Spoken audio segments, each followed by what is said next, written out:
नमस्कार। राम गुलाम राय online classes में स्वागत है। मैं अतुल पाल सिंह। आज द्वितीय सेमेस्टर प्रथम प्रश्न पत्र का अध्ययन करेंगे, जिसमें आज हम पढ़ेंगे शिक्षा के उद्देश्य के अंतर्गत विशिष्ट उद्देश्य। इसके पहले क्लास में हम शिक्षा के समान उद्देश्य का अध्ययन पढ़ चुके हैं। आज हम विशिष्ट उद्देश्य का चर्चा करेंगे, जिसमें विशिष्ट उद्देश्य जैसे नाम से ही स्पष्ट है कि इसका उद्देश्य समान उद्देश्य से अलग है, एक सीमित क्षेत्र में है। इसका जो उद्देश्य है वो विशिष्ट उद्देश्य से अलग होते हुए इसको हम अन्य नाम से जानते हैं, जिसका नाम है असमान उद्देश्य। विशिष्ट उद्देश्य को असमान उद्देश्य भी कहते हैं। इसका क्षेत्र और प्रकृति सीमित होता है, इसलिए इसका जो दायरा है, जो इसका कार्य क्षेत्र है, एक विशेष क्षेत्र में काम करता है। विशेष परिस्थिति के फलस्वरूप इस उद्देश्य का निर्धारण हम किसी विशेष काम के लिए, किसी विशेष वस्तु के लिए, किसी विशेष उद्देश्य के लिए करते हैं। अगला चर्चा करते व्यक्तिगत उद्देश्य। व्यक्तिगत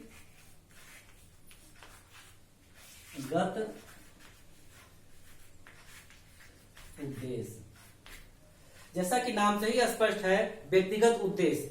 इसमें उद्देश्य समान और विशिष्ट से अलग हट करके एक व्यक्ति विशेष को ध्यान में रख के किया जाता है। उसके उद्देश्य की पूर्ति की जाती है, उसके लक्ष्य की प्राप्ति की जाती है। इसलिए व्यक्तिगत उद्देश्य के अंतर्गत हम व्यक्ति के उद्देश्य को बड़ा समझते हैं, समाज से, अपने राष्ट्र से और बाकी सब चीजों से। इसमें व्यक्ति विशेष का ही महत्व होता है कि व्यक्ति विशेष क्या करना चाहता है, व्यक्ति विशेष क्या करेगा, उसी उद्देश्य को हम महत्व देते हुए काम करते हैं। व्यक्ति के बिना समाज की एक कोरी कल्पना है। जैसे समाजशास्त्रियों ने कहा है कि व्यक्ति के बिना समाज की कल्पना कोरी कल्पना है, इसलिए कि मनुष्य एक सामाजिक प्राणी है। जब मनुष्य एक सामाजिक प्राणी है तो समाज में रहते हुए वो सभी अंतःक्रिया अपनी करता है। जब समाज में अंतःक्रिया करेगा तो सामाजिक रूप से जुड़ेगा, जिसमें हम सब जानते भी हैं जो सब प्रकार का समाज होता है, जैसे व्यक्ति का समाज, पशु का समाज, पक्षी का समाज, अन्य जीव जंतु का समाज। हम आसपास देख सकते हैं जहां व्यक्ति अधिक होते हैं व्यक्ति समाज हो गया, जहां पशु है, गाय है, तो वहां अधिकतर उसी जात समुदाय का समूह होता है, तो गाय का समुदाय हो गया। इसी प्रकार विभिन्न समुदाय अपने समुदाय में रहते हुए अपनी सारी गतिविधियां को पूरा करते हैं। व्यक्ति का उद्देश्य, शिक्षा का व्यक्तिगत उद्देश्य का अर्थ है संकुचित शिक्षा। संकुचित उद्देश्य अर्थात उस उद्देश्य को हम केवल कुछ दायरे में ही रख सकते हैं, क्योंकि ये व्यक्तिगत उद्देश्य है। इसका विस्तार न व्यापक हो सकता है, न समान हो सकता है। वो व्यक्ति विशेष के आसपास ही उद्देश्य घूमता रहता है। अब अगला चर्चा करते हैं सामाजिक उद्देश्य। सामाजिक उद्देश्य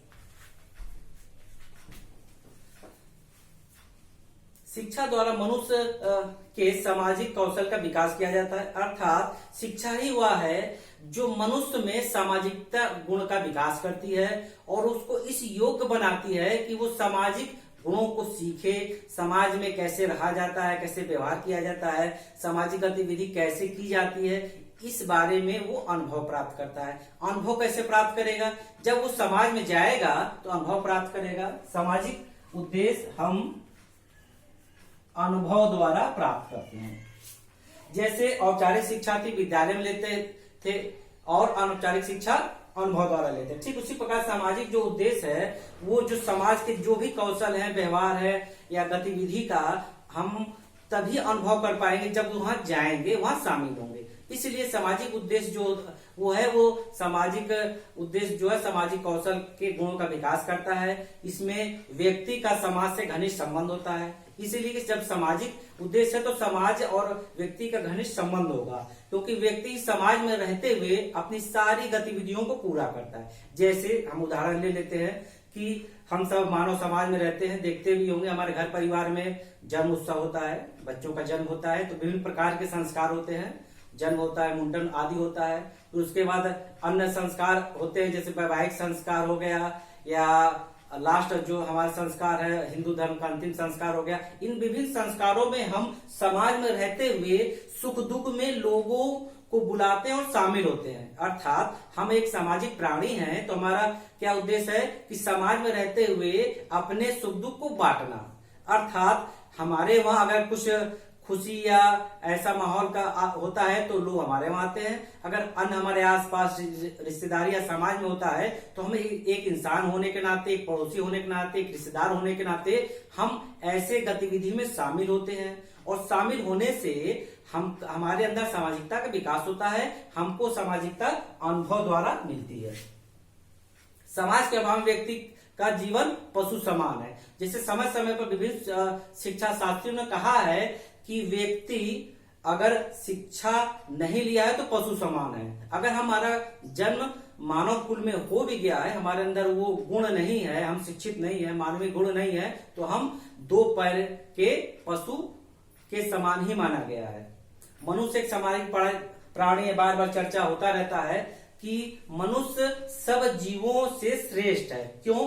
क्योंकि मनुष्य में शिक्षा ग्रहण करने, शिक्षा देने, भविष्य के बारे में सोचने, अपने घर परिवार के बारे में सोचने, समाज के बारे में सोचने, देश के बारे में सोचने का गुण होता है, और वो करता है। यही कारण है कि इस धरती पर सबसे बुद्धिमान जीव अगर कहा जाए तो वो हम है, प्राणी है। क्योंकि प्राणी ही है, पृथ्वी पर हो, आकाश पर हो, चंद्रमा पर हो, पहाड़ पर हो, समुद्र पर हो, आज लगभग सब क्षेत्र पर विजय प्राप्त कर चुका है। मनुष्य द्वारा विभिन्न आविष्कार भी किए गए हैं, जो टेलीफोन के रूप में हो सकते हैं, हवाई जहाज के रूप में हो सकते हैं, और तमाम सैटेलाइट है, तमाम अन्य ग्रह है जो हमारे मानव द्वारा ही बनाए हैं। चंद्रमा पर आदि पर जाकर के अपनी योग्यता को साबित कर चुके हैं। अब आगे चर्चा करते हैं कि समाज को दो भागों में बांटा गया है। एक है राष्ट्रवादी समाज, एक जनतांत्रिक समाज। अर्थात जो समाजवाद है, एक जो समाज है वो राष्ट्रवाद, यानी उस समाज में राष्ट्र प्रमुख होता है, राष्ट्र का हित प्रमुख होता है, राष्ट्र ही सर्वोपरि होता है। मनुष्य का या एक व्यक्तिगत प्राणी का कोई उद्देश्य नहीं होता है, कोई हित नहीं होता है। जो भी गतिविधियां की जाती हैं, सभी गतिविधियां राष्ट्र के हित को ध्यान में रखते हुए, राष्ट्र विकास को ध्यान में रखते हुए और बाकी चीज को ध्यान में रखते हुए किया जाता है। जनतांत्रिक समाजवाद, इसमें जनतांत्रिक अर्थात भारत हमारा लोकतांत्रिक देश है, जनतांत्रिक देश है, जनता का देश है। तो इसमें जो समाज होता है वो व्यक्तिगत ना होकर के सामूहिक होता है, समाजवाद होता है। अर्थात समाज के सभी वर्गों के विकास के लिए, हित के लिए, आगे बढ़ने के लिए, आगे अवसर देने के लिए काम किया जाता है।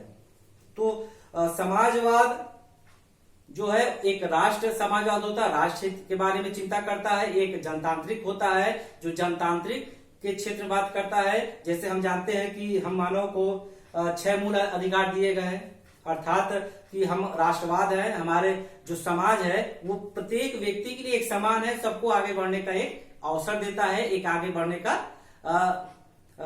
सुविधा देता है। अब इसके आगे चर्चा करते हैं वर्तमान भारत में शिक्षा के उद्देश्य को प्रभावित करने वाले कारक। पुनः सुन लीजिए, वर्तमान भारत में शिक्षा के उद्देश्य को प्रभावित करने वाले कारक। आइए इसमें चर्चा करते हैं। भारत, जैसा हम चर्चा कर चुके हैं कि भारत एक लोकतांत्रिक देश है। किसी भी देश में शिक्षा के उद्देश्य का निर्धारण करते समय कुछ बातों का ध्यान रखना आवश्यक है। किसी भी देश में शिक्षा के उद्देश्य का निर्धारण करते समय कुछ बातों का ध्यान देना आवश्यक है। जैसे पहला, वहां की स्थिति, आर्थिक दशा और वहां की परिस्थिति क्या मांग है। अर्थात कोई भी शिक्षा हम अगर अमेरिका की शिक्षा भारत में लागू करें तो शायद सफल ना हो, और भारत की शिक्षा अमेरिका में लागू करें तो सफल ना हो। क्योंकि जो भी शिक्षा है, उसकी व्यवस्था है, उद्देश्य है, वो जहां पर उसको हमको लागू करना है या जहां पर शिक्षा का प्रसार करना है, वहां की सारी परिस्थितियां ही शिक्षा के उद्देश्य को प्रभावित करती है। क्योंकि शिक्षा जो उद्देश्य होगा उसमें तमाम संसाधन की आवश्यकता होगी, विकसित टेक्नोलॉजी की आवश्यकता होगी। तो अगर उस देश में, उस क्षेत्र में विकसित टेक्नोलॉजी नहीं होगा, क्षेत्र नहीं होगा, तो हम अपने शिक्षा के उद्देश्य को नहीं पा पाएंगे। यदि एक उदाहरण देते हैं, यदि अमेरिका का कोई भी विद्वान या टेक्नोलॉजी या शिक्षा भारत में लागू की जाए ग्रामीण क्षेत्र में, वो अमेरिका में बेस्ट थी और होगी, लेकिन भारत में यदि ग्रामीण क्षेत्र में किया जाए तो उस परिवेश में वो उचित नहीं होगी। तो इसका क्या मतलब है? इसका ये मतलब है कि जो शिक्षा है प्रत्येक स्थान पर, प्रत्येक जगह दशा पर वो वहां के परिस्थिति के अनुसार ही लागू की जाती है। अब इसके आगे चर्चा करते हैं कि शिक्षा के उद्देश्य को प्रभावित करने वाले कारक, जिसमें कुछ कारक हैं राजनीतिक कारक, आर्थिक कारक, तकनीकी व्यवस्था, देश काल की परिस्थिति, उच्च महान आदर्श, व्यक्तिगत विभिन्नता और सर्वांगीण विकास, समायोजन की क्षमता, जीवन दर्शन, स्पष्ट उद्देश्य, ये आदि। ये सब जो शिक्षा को प्रभावित करने वाले कारक हैं, ये मिल करके उस शिक्षा को प्रभावित करते हैं, प्रत्यक्ष और अप्रत्यक्ष। जैसा कि हम जानते हैं कि भारत हमारा जो विशाल देश है, एक विकसित देश है। यदि हमारे इस विकसित देश में कि कोई ऐसी शिक्षा व्यवस्था है जो खर्चीली हो, टेक्नोलॉजी इसमें अधिक लगे या अधिक पूंजी वाला हो, अधिक फीस वाली हो, तो क्या हमारे भारतवासी अधिकतर इसको व्यय कर पाएंगे? तो इसका उत्तर है नहीं। कुछ वर्ग, कुछ लोग ही हमारे भारतवासी जो हैं इस शिक्षा को ग्रहण कर पाएंगे। तो यहाँ शिक्षा का उद्देश्य क्या होता है? वो सीमित हो जाता है, जबकि जो शिक्षा का उद्देश्य है वो सर्वांगीण है, वो सबके विकास के लिए। इसलिए ऐसी शिक्षा व्यवस्था जो हम लागू करने जा रहे हैं उसको अपने क्षेत्र में देखते हुए, अपनी आर्थिक दशा देखते हुए, अपनी परिस्थिति देखते हुए लागू करेंगे तो वो शिक्षा अपने स्थान पर अपने उद्देश्य को पाने में सफल होगी।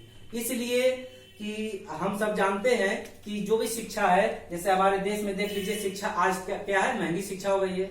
बहुत से ऐसे कोर्स है जो 2 साल के, 4 साल के हैं, इत्यादि हैं। एक समान वर्ग का व्यक्ति उसको शायद व्यय ना कर पाए, तो नतीजा क्या होता है? वो शिक्षा सिर्फ एक सीमित वर्ग में सिमट के रह जाती है। जबकि हमारे भारत देश में जो शिक्षा का उद्देश्य है वो अधिक से अधिक लोगों तक पहुंचना है।